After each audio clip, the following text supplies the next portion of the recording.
practicing scales with a drone is a really good way to work on intonation.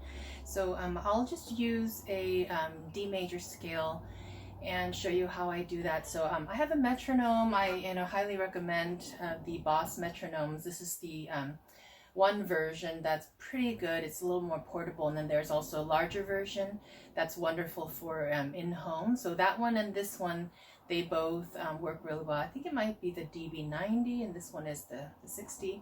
So anyway, I can put the setting on here where I have the pitch playing, so I put it on D.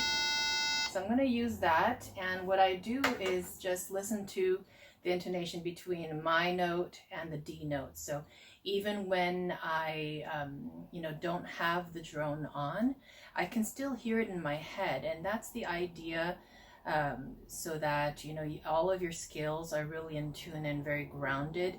You always want to hear that pitch always sounding down below. So I'll show you. So you want to make sure your violin's really well in tune with it. And the next note.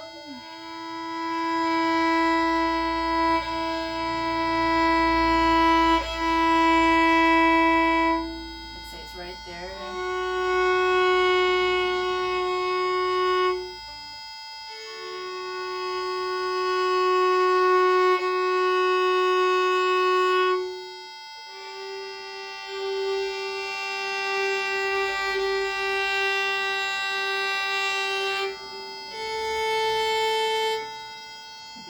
A little closer so you can hear it.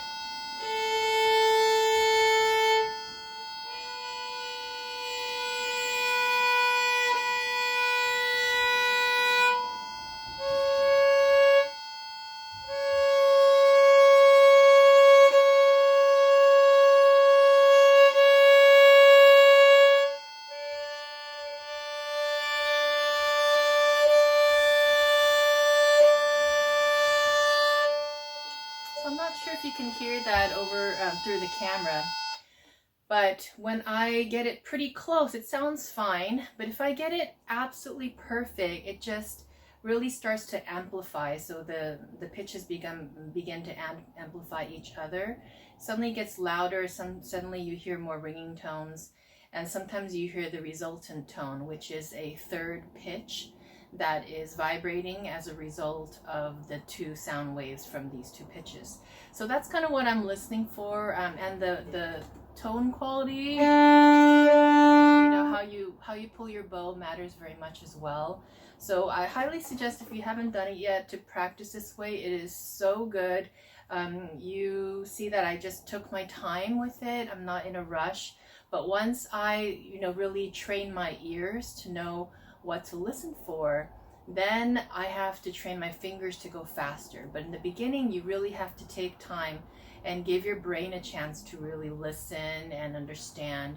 And the more you do this, the more in tune you're going to play, and the more you're going to notice that everybody else is playing out of tune.